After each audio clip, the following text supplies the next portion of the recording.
I wanted to start by taking this opportunity to thank Patricia and Vidic for all the really hard work that's gone into putting this symposium together. I think it's a really wonderful event and the turnout has been great.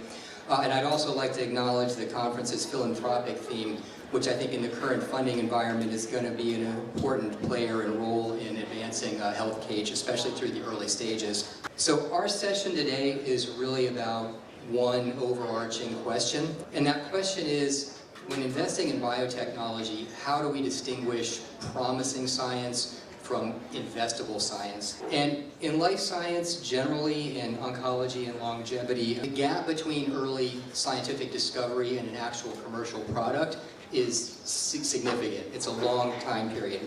And a breakthrough in science requires more than just a compelling mechanism.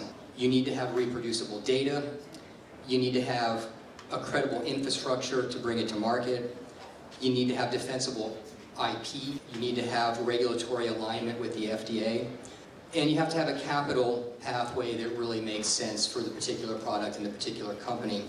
And often this starts with either philanthropic giving or early stage government funding, long before you actually get to the point where you're inputting venture capital dollars. So our goal for this afternoon is to basically walk through a generic biotech translational pipeline.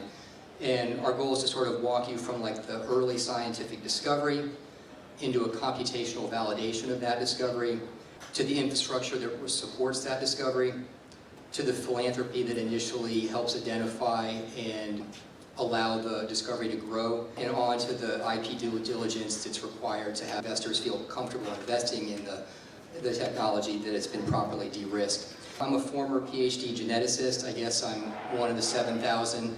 Although not currently active, hopefully I can still slot into the alumni category there. And I'm currently a technology attorney at Dave Pitney.